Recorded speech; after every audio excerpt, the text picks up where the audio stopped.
Muy buenas tardes a todos. Mi nombre es Ricardo Portilla. En este momento estoy finalizando mi maestría en literatura colombiana y latinoamericana aquí en Univalle.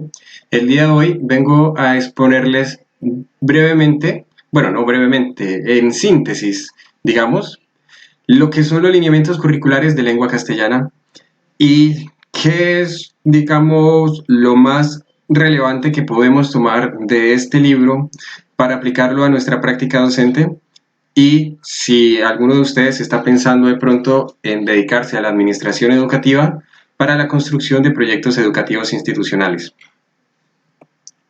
En primer lugar, debemos tener en cuenta que los lineamientos curriculares en general, recuerden que hay un lineamiento curricular para ciencias sociales, hay otro para las matemáticas, para el área de educación artística, etcétera. Entonces, lo que hizo el Estado fue plantearlos en el año 1998 de modo que fueran un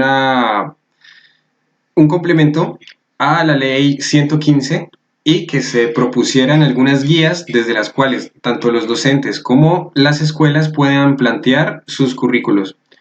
Entonces, recordemos, como dice aquí, que se parte de la idea de que las instituciones y los docentes tienen autonomía.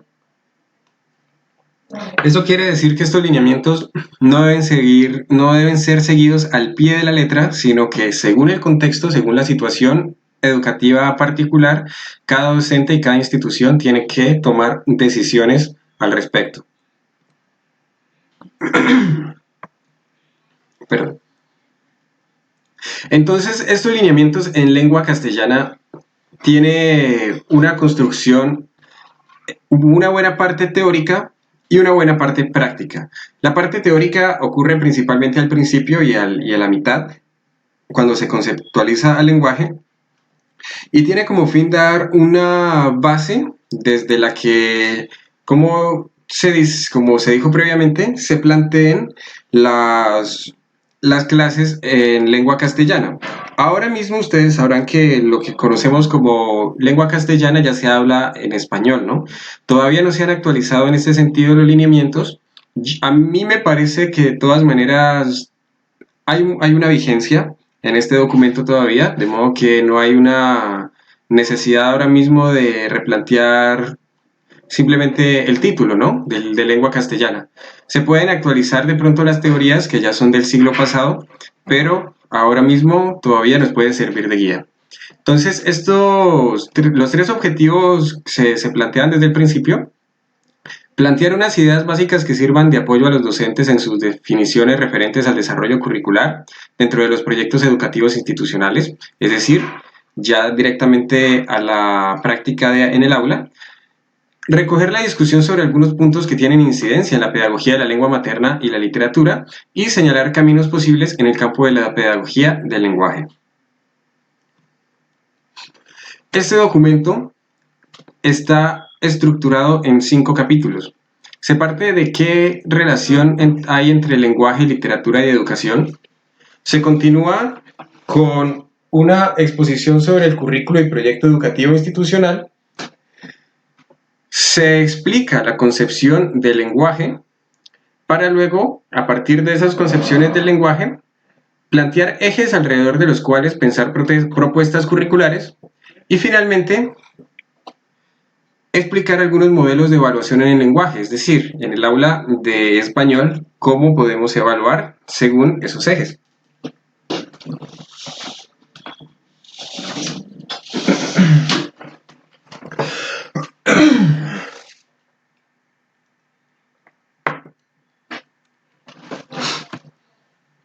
Muy bien. Mi propósito va a ser hacer un resumen del texto, haciendo énfasis, como les dije en un principio, en lo que más nos interesa para nuestras aulas. No sé si alguno de ustedes va a hacer, de pronto, en un futuro, hacer alguna especialización en administración educativa, etcétera. Entonces esto también les va a servir como unas bases para la construcción de proyectos educativos institucionales, principalmente el segundo punto. El primer punto lo voy a resumir rápidamente. La relación entre lenguaje, literatura y educación, el documento nos lo explica según los planteamientos teóricos de 3 autores. Alfonso Reyes, Juan José Arreola, Ernesto Sábato y José Ortega y Gasset. He tratado de sintetizar, de algún modo, estos planteamientos a partir de unas citas textuales que son muy esclarecedoras sobre el pensamiento que tienen estos autores. Dice Alfonso Reyes que aquí no se trata de ese ridículo almacenamiento de sinónimos propio de charlatanes, sino de aquella riqueza con discernimiento que solo se obtiene con el estudio y la lectura. Bueno, creo que para ser más claro, hay que entender que estos lineamientos en el área del lenguaje parten de la idea de que el eje orientador es la significación. Si leemos con detenimiento el texto, nos vamos a dar cuenta de que puede llegar incluso a ser un poco idealista. ¿Cuántos de nosotros no tenemos el pensamiento de que los planteamientos pedagógicos desde el Estado son transmisionistas, son muy clásicos, que no dejan pensar al estudiante, etcétera? Sin embargo, cuando leemos este documento nos damos cuenta de que los pedagogos involucrados en su redacción tenían muy claro que lo principal es que a partir del lenguaje, a partir de la lectura y de la escritura, el estudiante piense por sí mismo. Y eso es muy curioso porque nosotros podemos llegar a entender, a pensar por, digamos, algunas cuestiones, incluso en algún momento ideológicas, que, como se dice, ¿no? Que el Estado lo que quiere es que los estudiantes no piensen por sí mismos porque necesitan, digamos, algún tipo como de siervos del sistema neoliberal, del liberalismo económico, le dicen algunos más correctamente, etcétera, ¿no?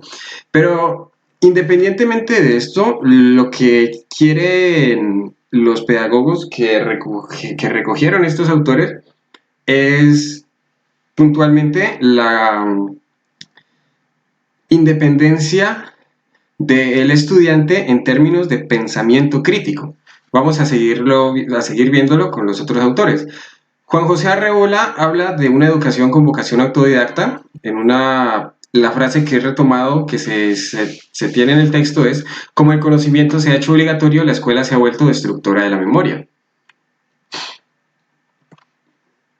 Ernesto Sábato nos habla de menos información y más espíritu crítico en la escuela. No sé si muchos de ustedes estarán de acuerdo con esta afirmación que él hace. Creo que a todos nos ha pasado. No sé si me ha convertido en un hombre culto, pero puedo garantizar que ya olvidé en forma casi total lo que me inyectaron. Imagínense la palabra que utiliza el autor, inyectaron, a lo largo de mis estudios primarios y secundarios como paradójico resultado de querer enseñarnos todo. Muchos de nosotros hemos visto incluso imágenes críticas, caricaturas, etcétera, respecto a la idea de que a los estudiantes se les recarga con bastante conocimiento de todas las áreas posibles, etcétera. Sin embargo, lo que habla Sábato es que este conocimiento tiene que estar enfocado a la construcción de un pensamiento crítico y de un espíritu crítico.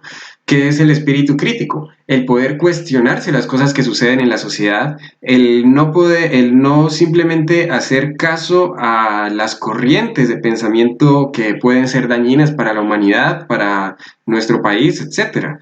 Es una cuestión de que a partir del espíritu crítico también se aprende. Y el pensamiento crítico es algo que se construye. Lo que dicen estos pedagogos es que debe hacerse en la escuela y debe ser una función de la escuela. Y dice José Ortega y Gasset: ¿cómo el estudiante deja de ser estudiante? ¿Cómo así que el estudiante deja de ser estudiante? Esta afirmación puede llegar a ser incluso polémica.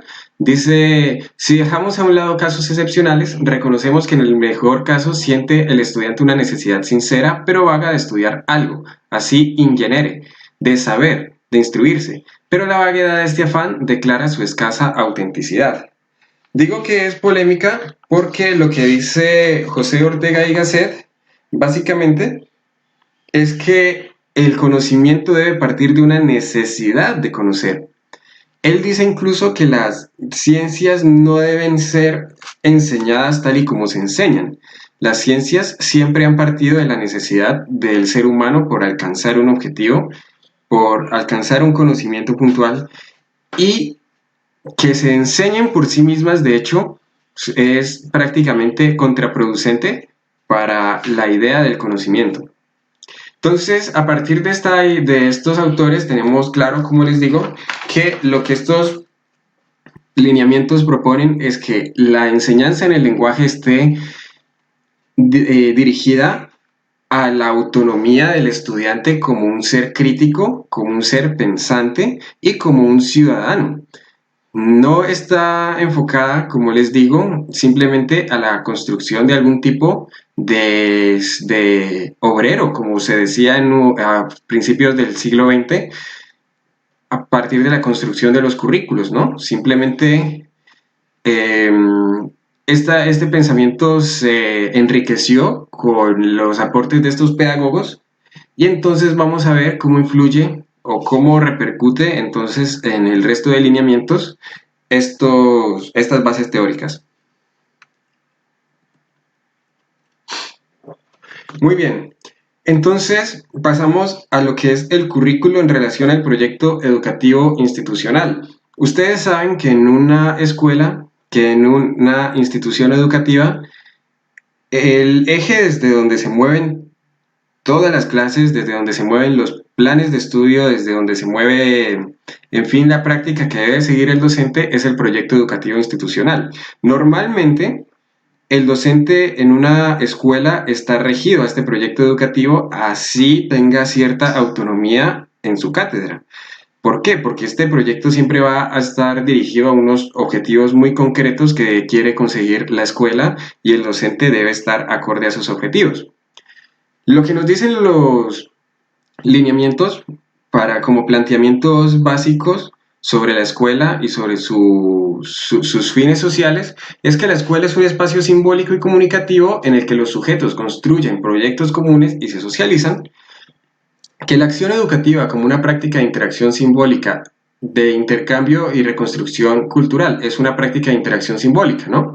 Y que los miembros de la comunidad son sujetos activos, portadores de saberes culturales e intereses. Ya podemos ver que estos lineamientos, como les he dicho, abarcan ya una buena parte del espíritu crítico de la pedagogía de la segunda mitad del siglo XX, ¿no?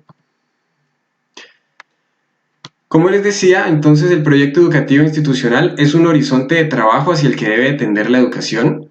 Y el currículo en la planificación de los procesos de este PEI tiene el fin de articular los diferentes componentes de las prácticas educativas. Las prácticas educativas no ocurren simplemente en el aula. Las prácticas educativas inclusive parten del hecho de establecer el horario con el que funciona la escuela, por ejemplo, y eso debe partir de las bases que tiene el proyecto educativo institucional. Por ejemplo, si nosotros trabajamos en una escuela técnica, el proyecto educativo institucional tiene su orientación a la construcción a la formación de estas personas que van a ser especialistas en algún tipo de área técnica.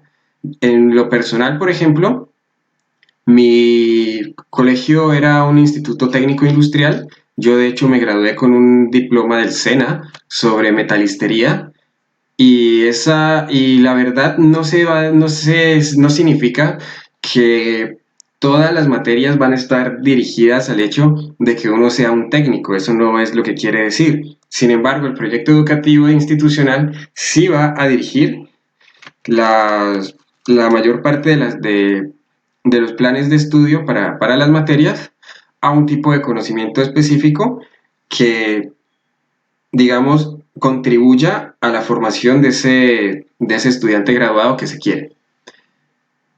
La autonomía y la pertinencia son unos puntos muy importantes en el momento de plantear proyectos educativos e institucionales.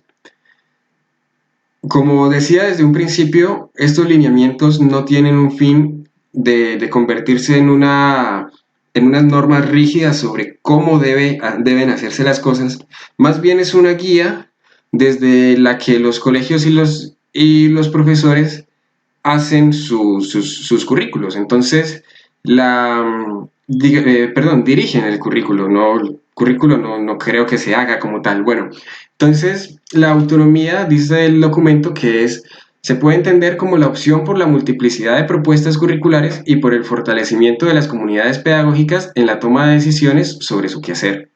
Y la pertinencia significa que este proyecto educativo institucional no debe limitarse a reproducir las condiciones socioculturales del entorno y convertirlas en objeto de estudio. ¿Qué quiere decir? Que no se trata simplemente de que si una institución, digamos, es rural, enfocada, digamos, a la agronomía, etcétera, debe limitarse única y exclusivamente a esta cuestión, que una escuela en la que parte desde cero, por ejemplo, no debe limitarse únicamente a, digamos, establecer un diagnóstico sobre la situación de la comunidad en la que está construida y a partir de ahí hacer su proyecto institucional estrictamente. Como la idea es formar, como lo vimos según la teoría pedagógica, a ciudadanos críticos, con pensamiento crítico y capaces de aprender de manera autónoma a partir del manejo del lenguaje, entonces no se puede limitar únicamente a ello.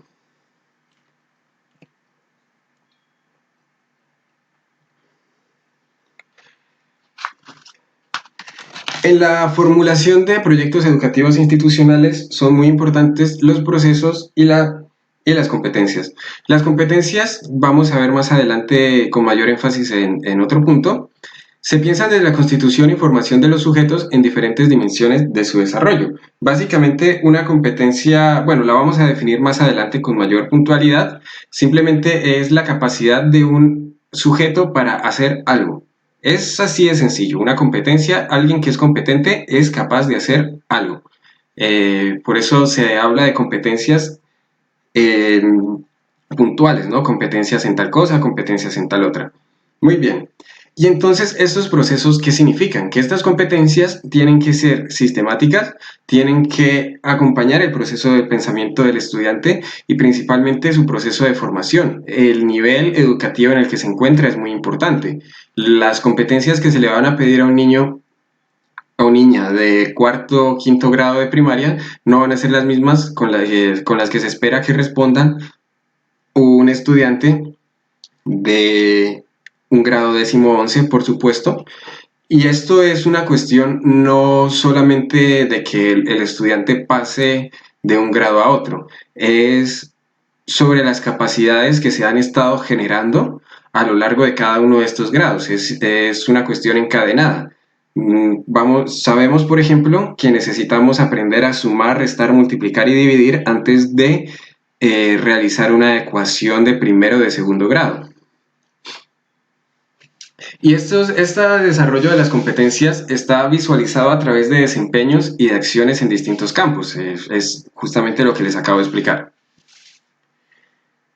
En este sentido, ¿cuál será el rol del docente en medio del proyecto educativo institucional? En el aula, el rol del docente debe procurar que el aula sea un espacio de construcción de significados y sentidos donde una microsociedad teje todas las relaciones sociales. Como les decía, el eje principal de sus lineamientos es la significación. No me voy a poner aquí ahora a definir significados y sentidos de manera independiente, pero tengan en cuenta que el estudiante significa, o sea, del verbo significar, o sea, el estudiante significa y construye sentidos en el aula.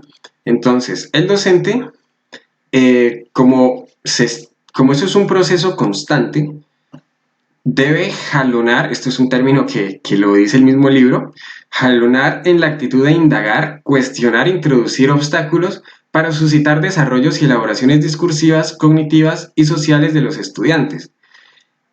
¿Por qué? Porque debe tener una actitud permanente de comprensión, interpretación y reconstrucción de los procesos curriculares.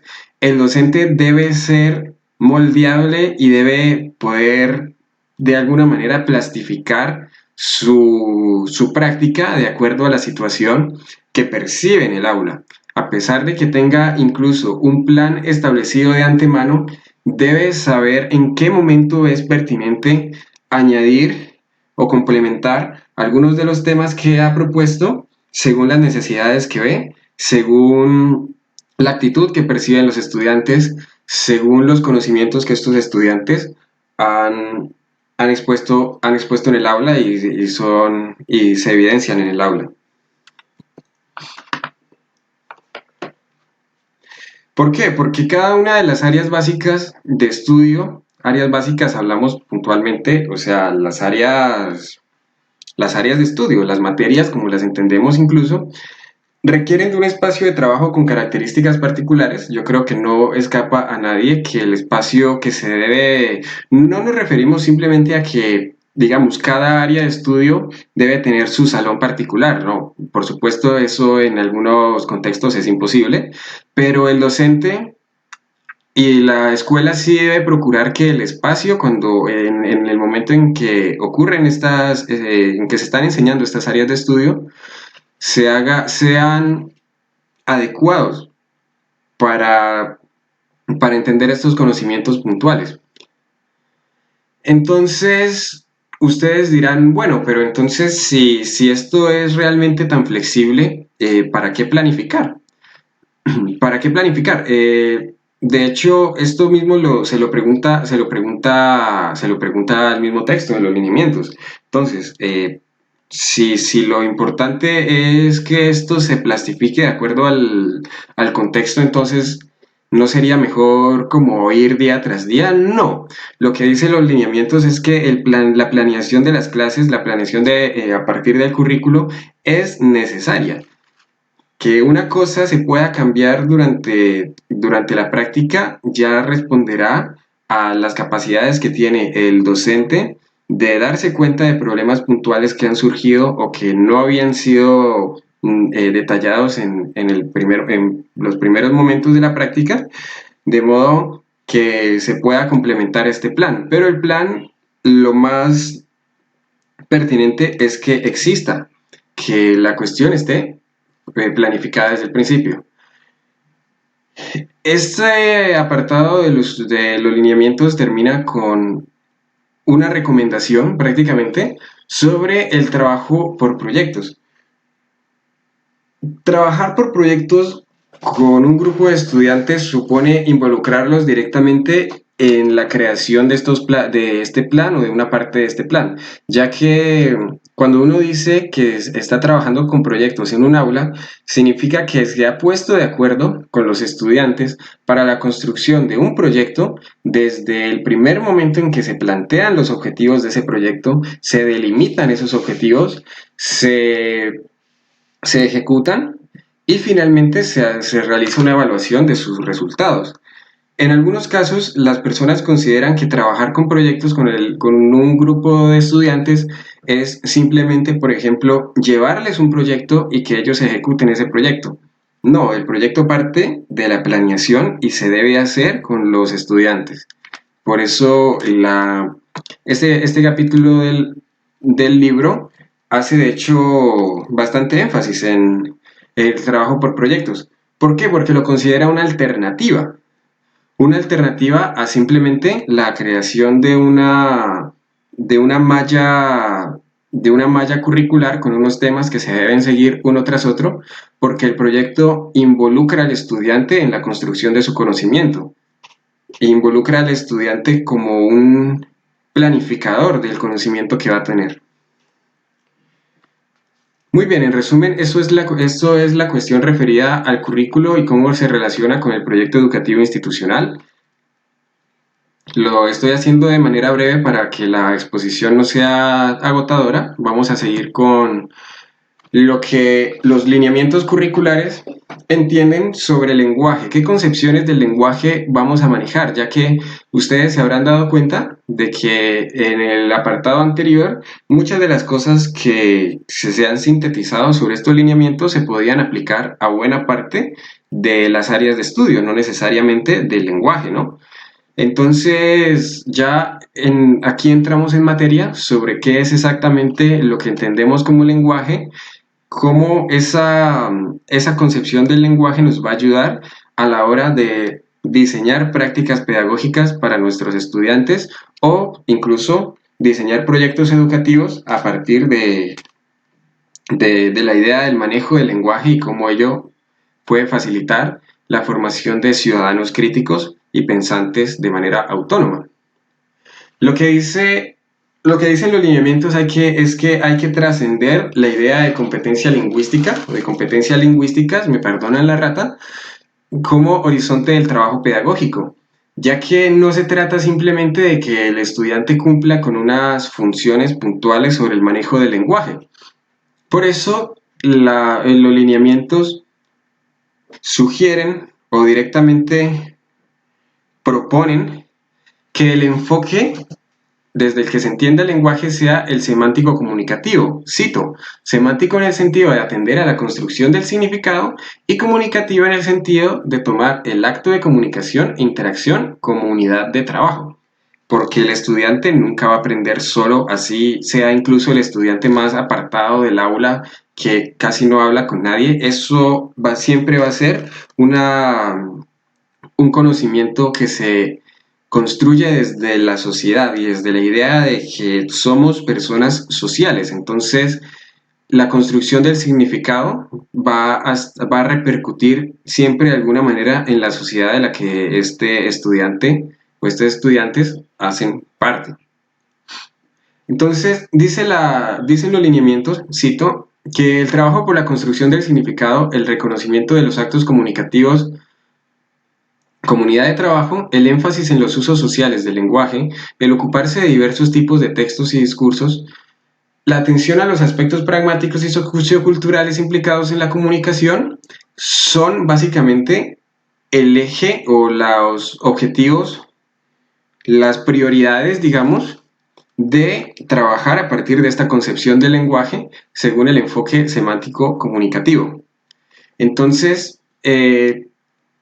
trabajar con esta concepción significa centrar la atención en el proceso de significación que hace el estudiante y que se hace en el aula, además de la comunicación, lo cual imprime un carácter que enriquece el trabajo pedagógico. Eso quiere decir que incluso esto puede trascender a la mera clase de español, por supuesto. La significación entonces se entiende desde la semiótica general. De hecho, lo que el autor que se utiliza aquí mismo es Umberto Eco, ya que la semiótica, como sabemos, cito de Umberto Eco, no está aquí en la diapositiva, cito, la semiótica estudia tanto la estructura abstracta de los sistemas de significación como los procesos en cuyo transcurso los usuarios aplican de forma práctica las reglas de estos sistemas con la finalidad de comunicar, es decir, de designar estados de mundos posibles o de criticar y modificar la estructura de los sistemas mismos. ¿Qué significa un mundo posible? No solo hablamos de imaginación, ¿no? De imaginar un mundo diferente. Realmente cuando se significa el mundo a partir de un sujeto, el sujeto está haciendo un mundo posible porque está planteando la realidad desde su perspectiva y desde su experiencia. Y además, criticar y modificar la estructura de los sistemas también es importante en la concepción que se tiene de la formación de este ciudadano crítico y autónomo. De tal modo, entonces, la competencia lingüística queda supeditada a la significación, a la competencia significativa. Entonces, no debemos entender entonces la lengua como simplemente como un sistema de signos y de reglas, sino como un patrimonio cultural. Como decía previamente, el estudiante forma parte de una sociedad, en este caso una sociedad y de una cultura, o si queremos ponernos en medio de a partir de la teoría de Vygotsky, se comprende el desarrollo de los sujetos en términos de desarrollo de la función simbólica, diálogo con la cultura, contacto entre la mente del sujeto y la cultura. En ese diálogo, en ese proceso de significación del mundo, se constituye el sujeto. Lo que Vygotsky habla de la sociocultura, ¿no? Del aspecto sociocultural del conocimiento. Es por eso que la concepción del lenguaje en estos lineamientos parten desde la significación. Pero entonces, también nos dice, listo, según estos planteamientos teóricos, vamos a definir lo que es leer, escribir, hablar y escuchar. Aquí he sintetizado lo que dice el documento, lo pueden ver en el apartado 3.3, en la versión original, pues en internet se encuentra un PDF bastante, pues tiene un buen formato, en la versión original está en la página 48. Entonces, el acto de leer se entiende como un proceso significativo y semiótico cultural, históricamente situado, complejo, que va más allá de la búsqueda de significado y que en última instancia configura al sujeto lector. Miren que esta definición es bastante teórica en la medida en que recoge bastantes de los planteamientos que hemos dicho hasta ahora y no dice simplemente que el acto de leer es entender un texto escrito. El acto de leer es prácticamente entender la cultura, es entenderse a uno mismo y entenderse como un sujeto cultural en el sentido de que se configura, se configura este sujeto. Lo mismo se aplica para el acto de escribir. Los redactores de este texto no quisieron simplemente definir estos conceptos a partir de la cuestión práctica, ¿no? Bueno, listo, o sea, escribir es entender cuál es la grafía de las palabras y poder, digamos, con una pluma en una hoja de papel darse a entender a través de las palabras del alfabeto latino. No, escribir es un proceso que a la vez es social e individual en el que se configura un mundo y se ponen en juego saberes, competencias, intereses y que a la vez está determinado por un contexto sociocultural y pragmático que determina el acto de escribir. Escribir es producir el mundo. Ustedes dirán, no, pero es que estas definiciones son muy idealistas, están muy en el aire. Pero como decimos, si partimos de la teoría sociocultural, entendemos que el sujeto nunca entiende solo, nunca se explica solo, parte siempre de su contexto, parte de la relación que tiene con la sociedad y de la manera en la que los conocimientos que adquiere repercuten en la sociedad y en la cultura en la que vive, así como repercuten en la manera en que entiende esa sociedad y esa cultura y el mundo en general. El hecho de escribir y de leer tienen relación directa con la manera en la que se ve la realidad y con la manera en la que se actúa en la realidad. De la misma manera, entonces, los lineamientos no definen simplemente escuchar y hablar como uno entendería desde la ciencia, desde la fonoaudiología, digamos, aunque, bueno, de hecho no quiero meterme en el ámbito de la fonoaudiología, realmente es muy probable que las concepciones en esa área también sean muy similares a esta, ¿no? Pero de todas maneras, eh, dice el texto que escuchar, según este contexto, implica ir tejiendo el significado de manera inmediata y que hablar es un proceso complejo que requiere elegir una posición de enunciación pertinente a la intención que se persigue. ¿Eso qué significa? Reconocer quién es el interlocutor, estoy citando, para seleccionar un registro de lenguaje y un léxico determinado, etc. Como lo ven, cualquiera de estos actos del lenguaje son bastante complejos. Son algo que puede hacer, según lo que nosotros entendemos hasta ahora, únicamente el ser humano por tener el cerebro desarrollado que nosotros tenemos. Es muy importante entonces partir del contexto sociocultural para entender estos actos como inherentemente humanos. Muchas personas dirán, no, pero es que yo vi un documental en Animal Planet donde un loro podía identificar algunas palabras. Vale, pero según estas concepciones, estos actos ocurren en un contexto sociocultural y el contexto sociocultural es inherentemente humano. Y muy bien, termina esta concepción del lenguaje a partir del desarrollo de competencias. Esto lo plantea de una manera general el texto. Recordemos, las competencias son las capacidades que un sujeto tiene por eso siempre se habla de competencias puntualmente, y en el ámbito del lenguaje las competencias están clasificadas de la siguiente manera según estos lineamientos. Una competencia gramatical o sintáctica, una competencia textual, una competencia semántica, una competencia pragmática, una competencia enciclopédica, una competencia literaria y una competencia poética. La competencia gramatical o sintáctica se refiere a las reglas sintácticas, morfológicas, fonológicas y fonéticas, es decir, el mero hecho de saber que por lo general el sujeto acompaña al verbo, que la preposición se coloca antes de del sujeto, el- la ortografía, todo lo que entendemos como las normas gramaticales que se enseñan de manera manual, o sea, como si fuera un manual, ¿no? Es decir, son unas normas que se siguen a partir de lo establecido por la sociedad y, y eso es digamos, desarrollar la competencia gramatical. La competencia textual es referida a los mecanismos que garantizan la coherencia y la cohesión en los enunciados, en el nivel micro en los enunciados y en los textos en el nivel macro. La diferencia entre coherencia y cohesión es muy sencilla. La coherencia habla más que nada del significado que tiene el texto y la cohesión habla de la cuestión más gramática en el sentido de que, por ejemplo, una frase que habla de una cosa no termine con una oración que habla de otra cosa.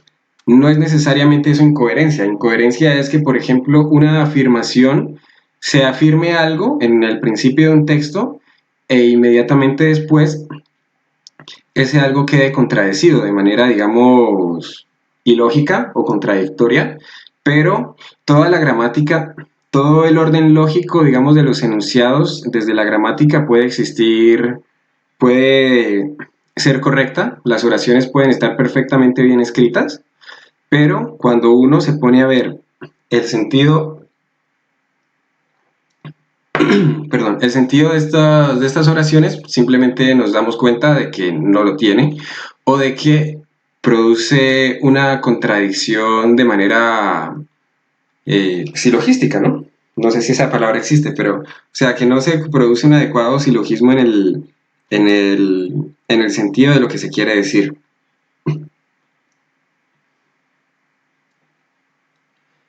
Muy bien, la competencia semántica es muy importante porque la competencia semántica permite que los enunciados, que las palabras, principalmente, que las palabras sean entendidas tal y como son y sean aplicadas en el contexto en que sean necesarios. Cuando uno va al diccionario, por lo general, muchas de las palabras, creo que la mayoría de las palabras que uno encuentra, tienen tres, cuatro significados incluso, y esos significados deben aplicarse en situaciones discursivas muy específicas. Inclusive, si no se entienden esos significados, se pueden llegar a confusiones, a ambigüedades en el discurso. La competencia pragmática también es entendida como la competencia sociocultural. Listo, uno identifica la cohesión, la coherencia, la puede aplicar en un texto, sabe muy bien cómo utilizar las palabras que uno conoce de manera pues coherente, etcétera. Pero lo que nos dice esta competencia pragmática es que uno tiene que saber utilizar el lenguaje en el contexto en que uno vive, en que uno reconoce la intencionalidad de ese lenguaje y sabe manejarla a favor del significado que uno quiere darle a los enunciados, a los textos que uno hace, a los discursos que uno hace. La pragmática es puntualmente referida al objetivo que se tiene con lo que se dice. Es básicamente eso. La competencia enciclopédica es simplemente que en el momento en que se maneja el lenguaje se puedan poner en juego los saberes que tiene el sujeto.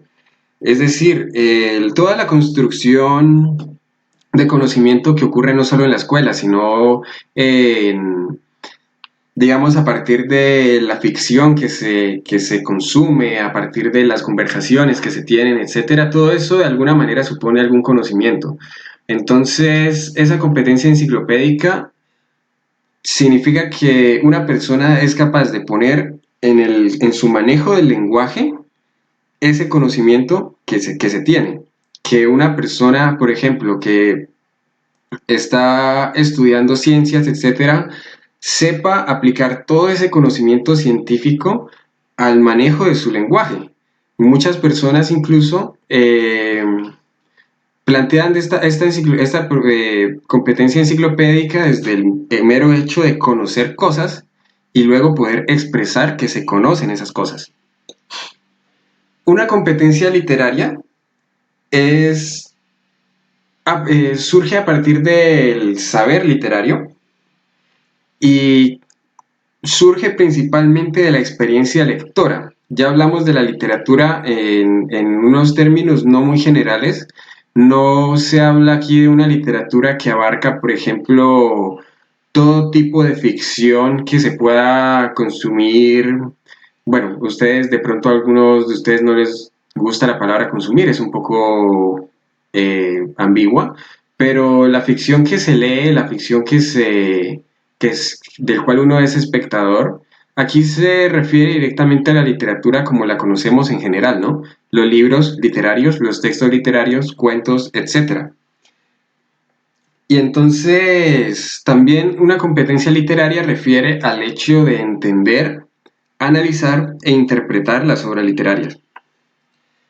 Y finalmente una competencia poética es el hecho de que el sujeto pueda inventar mundos posibles, dicen los lineamientos, a través del lenguaje, pero también que sea capaz de innovar en la construcción de estos mundos posibles y que sea innovador en el uso del lenguaje para hacerlo. Se dice en una tesis de grado que tuve la oportunidad de leer hace mucho tiempo, el tesista proponía que se enseñara la literatura a partir de la pintura y que los estudiantes nos pintaran y escribieran poesía. Él decía algo muy bonito, él decía, cuando uno hace un trazo en un lienzo, ese trazo es 100% original, es 100% original. Nadie nunca antes ha hecho un trazo como ese. Por más de que ustedes vean al Picasso de 18, 19 años haciendo copias de las pinturas del Museo del Prado, de Velázquez, etcétera, no hay forma de replicar exactamente la pintura que ha hecho alguien. Entonces, lo que él decía es que eso mismo ocurre con la poesía. Cuando uno escribe un verso, el verso ya es original, el verso ya es de uno. Uno ya ha innovado de alguna manera en el lenguaje cuando uno escribe y expresa un verso. Es una manera de llevar un mundo posible a través del lenguaje a la poesía. Sin embargo, por supuesto, esto no se refiere en la competencia poética simplemente al hecho de escribir poemas bonitos. Poética en el sentido de esa construcción de mundos posibles en el lenguaje puede ser en cuentos, en novelas, en guiones, etcétera. De eso se trata la competencia poética, de poder imaginar y que esa imaginación se exprese en un lenguaje.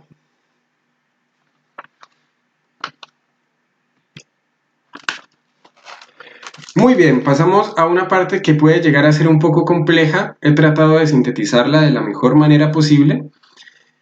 Los cuales son los ejes alrededor de los cuales pensar propuestas curriculares. Esto es una cuestión muy interesante porque es directamente la parte más práctica del documento. Es un apartado que les dice directamente a ustedes, bueno, listo, o sea, toda esta teoría está muy chévere, qué bacano pensar en el estudiante de esta manera, pensar en la cultura, etcétera, pero bueno, ¿qué hace uno con todo ese conocimiento? Lo que dice este apartado, bueno, listo. Entonces, les proponemos para que ustedes hagan sus currículos, para que ustedes hagan sus planes de sus proyectos educativos o hagan sus planes de aula a partir del proyecto educativo, estos ejes. La idea es que estos ejes hagan posible pensar componentes del área del lenguaje y que se puedan planificar muy bien estos componentes de modo que constituyan planes de estudio, propuestas curriculares, etcétera, ¿no? Estos son los 5 ejes. Voy a pasar a explicar uno por uno.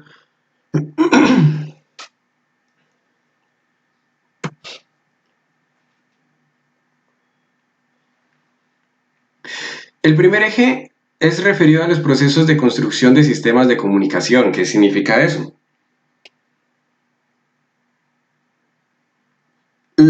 Significación y la comunicación se construye de diferentes maneras. Y lo que dicen los lineamientos es que ocurren a partir de niveles en los cuales se construyen. O sea, el primer nivel es un nivel de construcción o adquisición del sistema de significación en el cual el estudiante accede a este sistema de comunicación. Luego el segundo nivel es en el cual el estudiante usa estos sistemas en un contexto comunicativo. Por ejemplo, si nosotros estamos enseñándole a un estudiante le estamos enseñando la construcción de una oración con adjetivos de tal tipo, con verbos de tal tipo, etc. El hecho de que el estudiante aprenda, por ejemplo, la estructura de la oración es la adquisición del sistema de significación. Y cuando el estudiante construye su propia oración desde cero, está usando esos sistemas en un contexto comunicativo. Finalmente ocurren la explicación del funcionamiento de los sistemas de significación y el control sobre el uso de los sistemas de significación. Eh, El último, lo referido al nivel de control sobre el uso de los sistemas, es un aspecto metacognitivo. Entendemos la metacognición como la conciencia que que el estudiante o que alguien que aprende tiene sobre su propio proceso de conocimiento, no solo sobre lo que aprende, sino como sobre la manera en la que está aprendiendo, sobre los procesos que están ocurriendo en su mente para que aprenda. Eh, y esa metacognición está relacionada con los conocimientos, pero tienen más que ver directamente con la forma en la que se aprende, ¿verdad? Y entonces, lo que dice el documento es que este nivel es complejo, no necesariamente es exigible, por ejemplo, a un niño que nos diga, bueno, ¿y usted cómo fue que aprendió esto, no? Sin embargo, llegar a este nivel es lo más relevante, la verdad, porque eso permite que el estudiante se vuelva más autónomo en la construcción de su conocimiento. Cuando no simplemente aprende, sino que se da cuenta de qué fue lo que pasó, qué tuvo que pasar él para que aprendiera, de repente es mucho más fácil que adquiera conocimientos cada vez más complejos. La, el libro les recomiendo que lean en este apartado 4.1.4 un ejemplo que da los lineamientos sobre cómo se desarrolla el sistema de escritura en un niño, ¿no? Se desarrolla a partir de tres niveles. En el primer nivel hay una distinción entre el dibujo y la escritura, es decir, o sea, el niño se da cuenta de que las palabras, así como están escritas, significan algo. En el nivel 2 ya llega a la calidad y la cualidad, o sea, como dice aquí, se buscan diferencias entre escrituras que justifiquen interpretaciones diferentes. Y en el nivel 3 aparece de manera explícita la relación entre sonido y grafía. Como podemos ver, es un proceso bastante complejo, pero espero que la síntesis que he hecho les dé mayor claridad al respecto.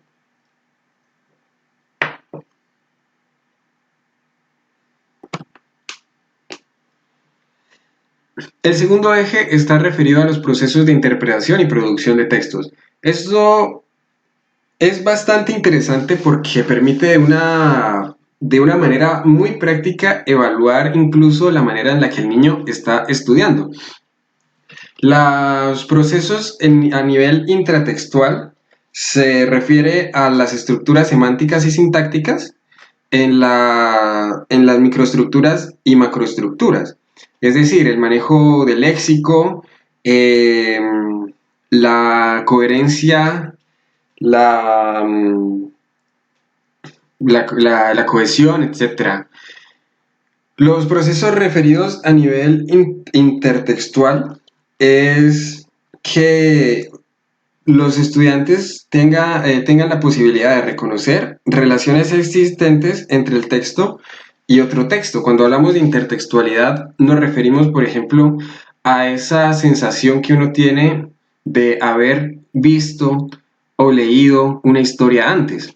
Que uno diga, ve, este personaje se parece a esto otro, o este conocimiento, digamos, en un texto informativo, se relaciona mucho con este otro. Inclusive, no necesariamente tiene que ser entre textos escritos solamente. Se puede hacer intertextualidad con conocimientos puntuales de ciencia, con conocimientos puntuales de historia. Se puede uno dar cuenta, por ejemplo, de que un cuento está basado en una historia real sin que el cuento mismo lo diga, y eso ya es llegar a un proceso a nivel intertextual. Y el proceso a nivel extratextual ocurre en el orden de lo pragmático. ¿Qué significa eso? Hay una situación de comunicación, en la mayoría de los enunciados hay una situación de comunicación a la cual responde la construcción de enunciados y la construcción de textos. Entender entonces cuál es la intención que tenía un autor en el momento de escribir algo es haber llegado a este nivel extratextual. Podemos decir, por ejemplo, que un cuento está basado en una historia real y eso quedaría a nivel intertextual. Pero decir que ese cuento se basó en esa historia real porque quería significar de pronto la decadencia de una familia real en particular, porque quería expresar un sentimiento particular que tenía el autor sobre la sociedad, ya es llegar al nivel extratextual, ya es sacar ese significado a una repercusión, a una relevancia que sale de la idea simplemente de entender el texto por sí mismo. Entonces, lo que nos dice el texto, esto de la producción escrita, perdón, estos tres procesos se refieren a la comprensión textual, ¿cierto? O sea, digamos, si uno va a hacer un ejercicio con unos estudiantes, lo puede evaluar según si, listo, el estudiante identificó este nivel intratextual, o sea, perdón, hizo procesos de pensamiento a nivel intratextual, si logró establecer intertextualidades, si logró identificar el sentido pragmático del texto, pero también los lineamientos nos hablan sobre unas categorías de análisis para la producción escrita que hacen estos estudiantes. Entonces, necesitamos saber que el estudiante ha conseguido con su texto coherencia y cohesión local, es decir, un nivel interno de la proposición, esto es a nivel macro, digamos que el enunciado tenga digamos, gramaticalmente esté bien escrito, que esté bien realizado, y a esto se le llama microestructura, ¿no? No sé si alguno de ustedes lo conoce, la microestructura textual. Y entonces los lineamientos nos hablan de que si un estudiante, evaluar a un estudiante a partir de ahí, bueno, no evaluar, más adelante hablamos de evaluación como tal, pero darnos cuenta de que el estudiante ha llegado a estos procesos de pensamiento significa saber si él puede producir al menos una proposición, que esta proposición cuenta con una concordancia sujeto-verbo, que en esta proposición se segmenta y delimita debidamente, y que esta segmentación sea evidente a partir de los recursos lingüísticos. Por ejemplo, son recursos muy básicos, ¿no? El espacio entre las palabras, los renglones entre los párrafos, los conectores, etc. Esto, por ejemplo, es lo que primero se trabaja en grados inferiores de la primaria, en primero, segundo. Lo que se espera de estos niños es que lleguen a una coherencia y cohesión local. No vamos a pedirles a ellos que lleguen a una situación pragmática como tal, más allá, de pronto en planes y objetivos y ejercicios muy complejos, porque lo que nos interesa con estos niños es que lleguen a esta cohesión local. Bueno, la coherencia global ya es una cuestión más de textos largos, no simplemente de un enunciado. La coherencia global es una propiedad semántica. Simplemente es el hecho de que un texto hable del tema del que habla y no se vaya por otro tema. Se puede ir por las ramas porque realmente un texto largo incluso pues, puede tener una cantidad impresionante de ramas, pero la coherencia global refiere al núcleo temático del texto, que este núcleo temático dirija los enunciados, dirija las proposiciones y dirija en sí el sentido que tiene el texto. Por ejemplo, si el estudiante está haciendo un cuento, esa coherencia global refiere al hecho de que la historia de ese cuento se siga de manera lógica, por ejemplo.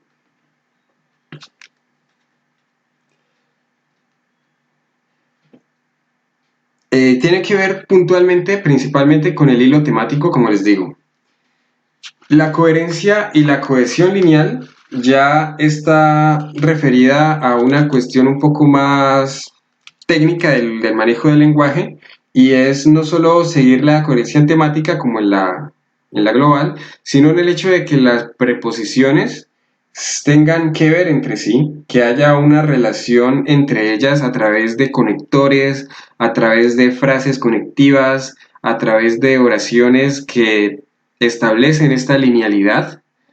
Y como pueden ver, de hecho, la coherencia global tiene mucho que ver con la cohesión lineal, ¿no? Sin embargo, la cohesión lineal está más referida no tanto al hecho de uno cómo entiende el texto completo después de leerlo y darse cuenta de que tiene sentido y unidad temática, sino que en el momento en el que uno está leyendo el enunciado uno tras otro, hay una relación entre ellos. Para eso los conectores son muy importantes, no solo los conectores que se pueden encontrar en una lista de 500 conectores en Internet, ¿no? Sino las frases conectivas y que los sentidos estén bien hilados entre sí. Y finalmente, la dimensión pragmática, que tiene que ver principalmente con la intencionalidad que tiene el texto. Si, por ejemplo, nosotros le pedimos al estudiante que haga un texto para el Día del Idioma, le decimos al estudiante, usted haga un ensayo sobre el Día del Idioma y la importancia del idioma. Ese texto, a nivel pragmático, debe responder a la intención, debe responder a esa intención. Debe hablar sobre el idioma, sobre la repercusión que tiene el cuidar el idioma, el hablar bien, etcétera, y no puede ponerse a hablar sobre videojuegos, sobre cualquier otra cosa. Puede parecer una broma, pero esa es en sí la cuestión de la intencionalidad. Responder a un requerimiento.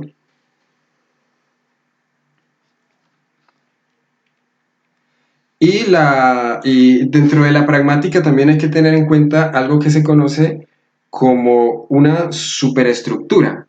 Cuando nosotros, por ejemplo, decimos vamos a hacer un ensayo y el estudiante dice, profesor, pero ¿cómo se hace un ensayo? Y uno dice, no, mira, tú tienes que partir de una introducción, tienes que desarrollar el tema que estás diciendo y tienes que hacer una conclusión. Y el estudiante, listo, trata de replicar de alguna manera esa superestructura. A eso llamamos una superestructura. Cuando hablamos, por ejemplo, de que un cuento tiene inicio, nudo y desenlace. En cuentos más modernos puede ser incluso eh, desenlace, inicio, nudo, inicio, etcétera. Pero de todas maneras, esa superestructura nos habla de que el texto que estamos leyendo efectivamente es un cuento, de que el texto que estamos leyendo es un ensayo y no simplemente una opinión escrita en un tuit, ¿no? A eso hablamos sobre la superestructura y tiene que ver con la pragmática, porque con esa superestructura también nos vamos a dar cuenta de si estamos sobre un texto literario o sobre un texto argumentativo, informativo, etc. Antes de finalizar con este eje, también nos habla los lineamientos sobre la conceptualización del proceso lector. Se habla sobre un concepto de lectura como un proceso de construcción de significados a partir de la interacción entre el texto, el contexto y el lector. Es una definición más simplificada de la que leímos hace un rato sobre el acto de leer, ¿no? Es, el significado no está solo en el texto, tampoco está en el contexto y tampoco está en el lector. El significado del texto está en el núcleo de la relación entre estos tres factores, que se alimentan entre sí y en sí construyen el significado.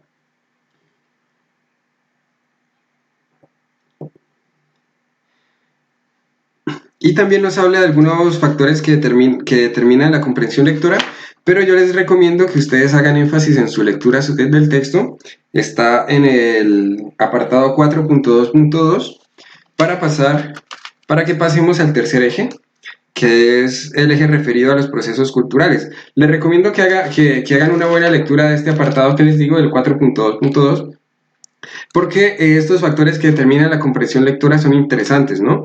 ¿Qué factores determinan que el lector, por ejemplo, pueda leer bien? Inclusive habla de los propósitos que tiene, el nivel de desarrollo cognitivo, el conocimiento previo que tienen los estudiantes, la situación emocional que tiene el estudiante y finalmente las competencias que tiene, que tiene el estudiante o que debe tener para entender este texto, para comprenderlo. Y también qué dificultades puede haber, qué características debe tener el texto para facilitar esa comprensión lectora, ¿no? Como el hecho de que mantenga esa coherencia, cohesión, bueno, etcétera. Como les digo, les recomiendo mucho que lean con detenimiento este apartado. Vamos a pasar al eje tercero, que es referido a los procesos culturales y estéticos asociados al lenguaje. Y aquí es donde entra el papel de la literatura. Resulta que la literatura no es simplemente una cuestión de entretenimiento. La literatura no, no tiene el fin únicamente de de quitar el aburrimiento para alguien que se sienta a leer. La literatura es una representación de la cultura y es una suscitación de lo estético. Lo estético hablando en términos artísticos. El manejo del lenguaje puede ser estético, puede ser bello y puede incluso llegar, como en el caso de William Shakespeare, a cambiar la manera en la que se habla un idioma. No sé si ustedes saben eso, William Shakespeare introdujo varias palabras que antes de él no existían en el inglés. Entonces, esta literatura es un lugar de convergencia de las manifestaciones humanas, de las ciencias y de las otras artes. No vamos a hablar en la literatura en este sentido en términos elitistas, no vamos a decir, no, es que simplemente Gabriel García Márquez y el boom latinoamericano, etcétera, son los que representan la cultura latinoamericana. Cada texto es una representación de su momento cultural y social. Inclusive las estructuras con las que se construye un texto, el hecho de que un autor elija una estructura u otra ya habla bastante de el momento cultural en el que se encontraba. ¿Por qué, por ejemplo, hasta antes de los 1900, etcétera, era muy difícil encontrar cuentos que no rompieran ese orden lógico de inicio, nudo y desenlace? De pronto, si leen, por ejemplo, a Guy de Maupassant, hay uno que otro cuento que es bastante innovador para su época, pero tuvo que llegar lo que se conoce como las vanguardias artísticas para que los escritores exploraran más posibilidades, además de las estructuras establecidas que había para la literatura hasta su momento. Sin embargo, entonces por eso les digo que la literatura no se debe tomar simplemente desde el ámbito elitista, inclusive sagas súper vendidas como Los Juegos del Hambre, como Harry Potter, como, bueno, cualquiera de esas sagas que hoy en día tienen el apelativo de juvenil, que en algunos de juveniles, que en algunos casos es hasta despectivo este apelativo. No sé si han tenido alguno de los lectores de estas sagas la experiencia de hablar con alguien muy snob, muy elitista en la literatura, que les diga incluso que eso no es literatura.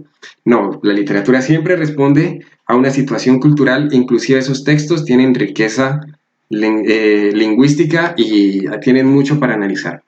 Listo. Entonces la literatura es como ámbito testimonial en el que se identifican tendencias, rasgos de la oralidad, momentos históricos, autores y obras, es exactamente a lo que me estoy refiriendo. ¿Desde qué paradigma se puede profundizar en la literatura según los lineamientos? Desde la estética, desde la historiografía y la sociología y desde la semiótica. En la estética es simplemente, bueno, simplemente no, es el manejo del lenguaje que tiene el autor, la manera en la que utiliza el lenguaje, la manera en la que utiliza las palabras, la forma en la que escoge las descripciones de sus mundos, la descripción de sus personajes, etcétera. La historiografía y la sociología, esto es un aspecto muy importante porque como decimos, la literatura puede representar directamente un momento histórico, no solo desde lo que está contando, sino de la manera en la que lo cuenta. ¿Qué más ejemplo para Kikali, por ejemplo, que la literatura de Andrés Caicedo y el manejo que tiene él del lenguaje juvenil, a pesar de que está muy bien, de que está escrito de una manera muy literaria, de una manera muy poética? Él lo que hace es manejar el lenguaje juvenil a su favor y al favor de sus historias, y a partir de esas historias podemos entender el sentido que era para la vida para un adolescente de los años 70 en Cali, por ejemplo. Y, y desde la semiótica, pues directamente la cuestión del significado, el, el significado y la interpretación de todos estos símbolos que puede tener un texto literario. Vamos avanzando hacia el eje cuarto, referido a los principios de la interacción y a los procesos culturales implicados en la ética de la comunicación. Este apartado es breve porque tiene que ver directamente con la diversidad étnica y cultural y con el hecho de que en Colombia, a pesar de que la lengua es establecida en el Estado para la mayoría de relaciones sociales y públicas sea el español, estamos en un contexto multicultural en donde se mueven muchas lenguas, muchas escrituras y principalmente muchas visiones de mundo. Estas visiones de mundo parten de mitologías que no son occidentales, parten de mitologías, por ejemplo, indígenas, mitologías que desde las cuales se entiende al mundo de una manera muy diferente a las que simplemente están establecidas por la ciencia occidental o por la cosmovisión judio-cristiana del mundo. Voy a pasar entonces al eje quinto, referido a los procesos de desarrollo del pensamiento. Esto sí ya es un poco más complejo, sin embargo, es simplemente referirse a las estrategias cognitivas que facilitan la comprensión textual y las estrategias metacognitivas que facilitan el aprendizaje de la información después de esta comprensión textual. Aquí los lineamientos son bastante prácticos en el sentido de que dicen listo. Entonces, estas estrategias cognitivas son actividades. Y esas actividades se pueden hacer, por ejemplo, antes y después de la lectura, se pueden hacer preguntas antes de la lectura. Estas estrategias pedagógicas también pueden ir después de la lectura, se puede hacer un recuento, se puede hacer una relectura, se hace un parafraseo o se hacen redes conceptuales. Y finalmente, las estrategias metacognitivas, como ya les habíamos dicho, es la conciencia que tienen los estudiantes en los procesos de pensamiento que están teniendo. El hecho de que el estudiante sepa de qué está ocurriendo, cuál es el proceso que está siguiendo y a partir de allí tener un aprendizaje de la información mucho más efectivo o directamente autónomo, como hemos dicho.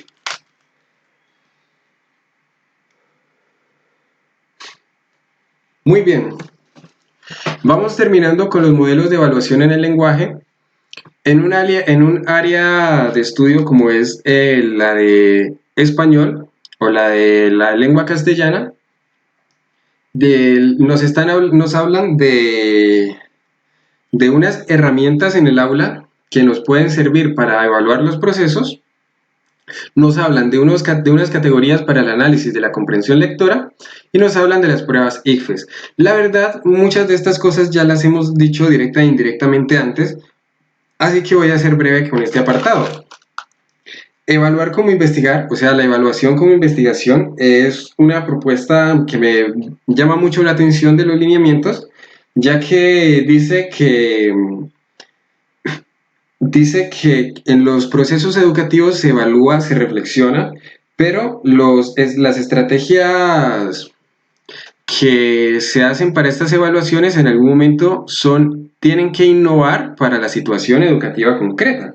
O sea, ustedes pueden darse cuenta de que pueden tener, por ejemplo, un taller listo para sus estudiantes y luego modificar total y completamente ese taller según la situación en la que se dieron cuenta de que estaban los estudiantes, en el conocimiento, según algunas cosas del contexto en que se dieron cuenta, en que, por ejemplo, ya no era necesario hacer un taller, sino que podían solicitarles la construcción de un texto particular, etcétera. En este sentido, lo que invitan los lineamientos es a tener muy en cuenta la situación educativa en la que están y a partir de ella poder incluso innovar en la situación. Las categorías para el análisis de la comprensión lectora están aquí.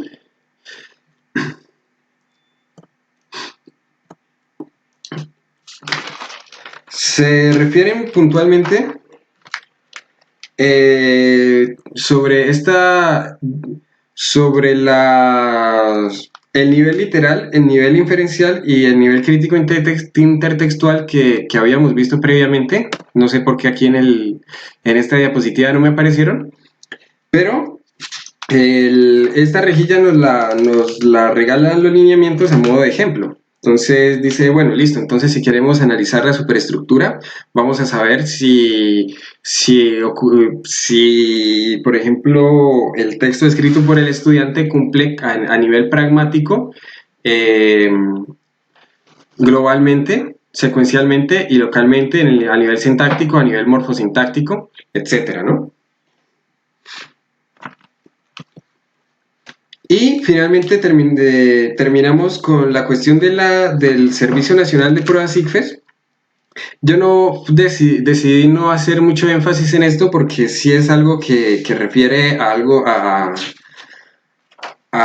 criterios muy puntuales de las normas de la prueba SIGFES y además pues las pruebas SIGFES del año 1998. Creo que no han cambiado mucho al respecto, pero yo decidí no hacer mucho énfasis en ellas porque es algo ya bastante complejo con mucha minucia y que me gustaría que ustedes de pronto, si tienen la oportunidad, lo lean. Está en el apartado 5.4, en el texto original, la página 125.